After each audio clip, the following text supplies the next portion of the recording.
Hi guys, so I am on my second night of night float.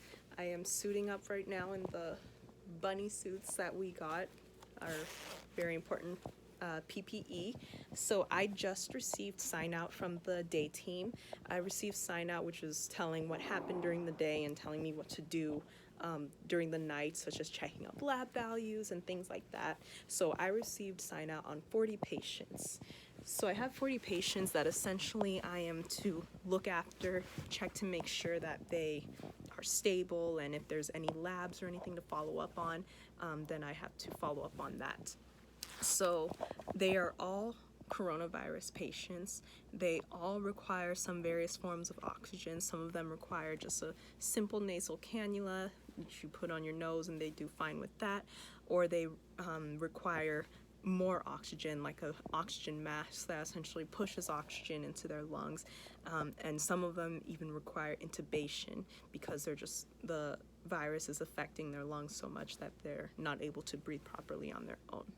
So normally we have, as interns who are overnight, we can cover 40 patients, but normally we cover about 20 to 30 patients overnight, but we can get as much as 80 people that we have to cover, and that has been the case where we are covering 80 people overnight.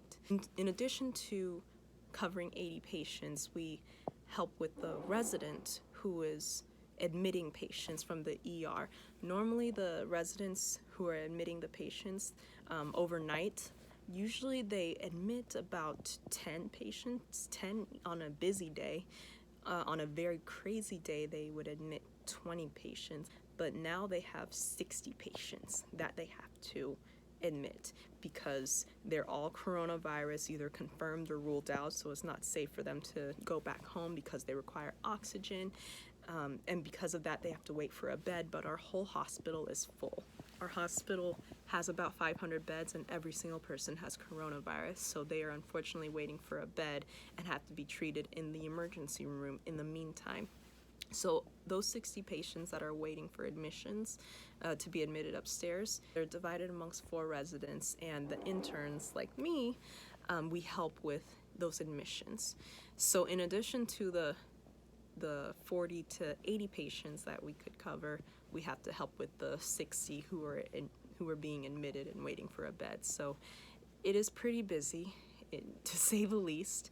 There is a lot that we have to do, and of the patients I have right now, there are some who require a lot of oxygen, so I have to prioritize to see them to make sure that they don't require any intubation or any further escalation. So with that, I'm going to suit up, and then I'm going to go on and do my rounds on my 40 patients and take a look at them, make sure that they're stable, and then I'm going to check back with you. It could be later tonight that I come and see.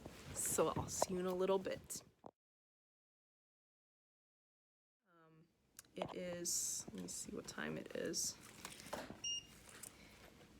It is 2:45, so the night has gone pretty quickly for me. Everyone's experience is different. I went to go see those patients to see how they're breathing, checking their oxygen saturation or the oxygen level in their blood.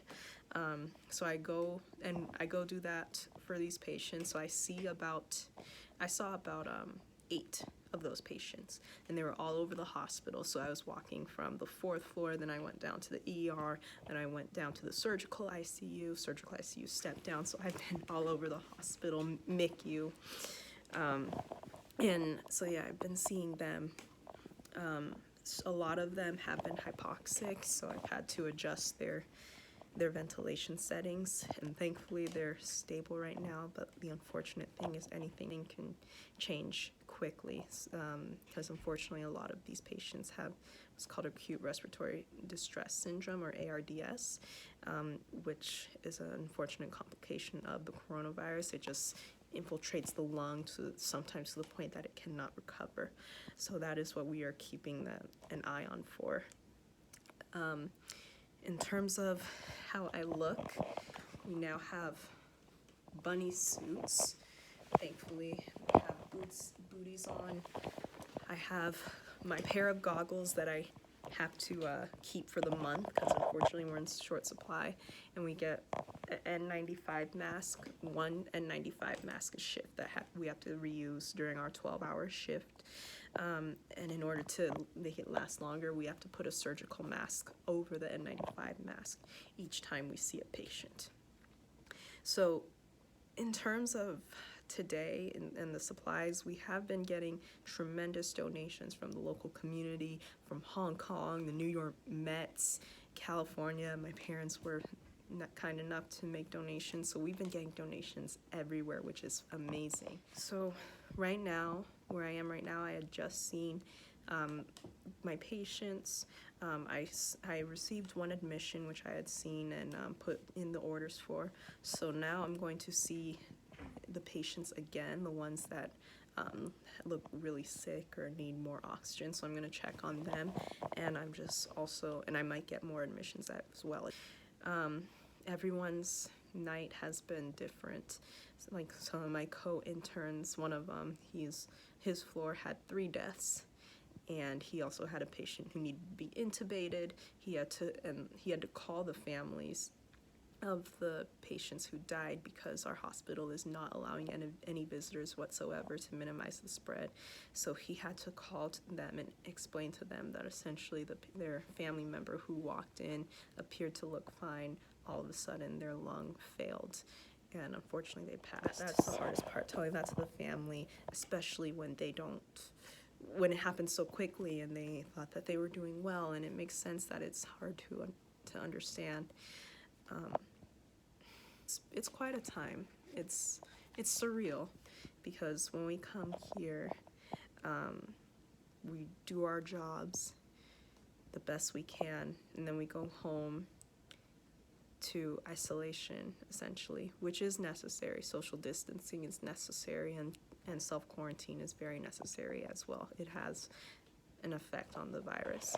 But it's sad, because I've seen a lot of my co-residents, especially those who have children and spouses, are isolating themselves from their family, because we are getting a huge amount of exposure from our patients at our hospital, that they've elected to rent an Airbnb or rent another apartment temporarily, or move away from their family so they can not get their family sick, or even worse, they would have to ship their children off back. One of them is from Chicago, and she shipped her kids and spouse off to Chicago from New York, and she hasn't seen them in 3 weeks.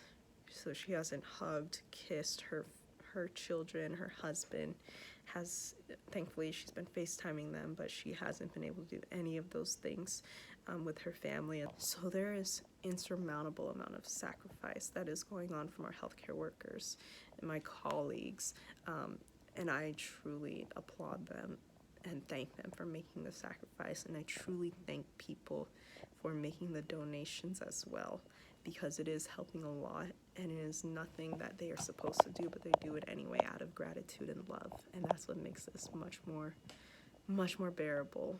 It makes me realize there is some good in this world. Sometimes it can be hard to see when there's a lot of darkness, but there is some good in this world.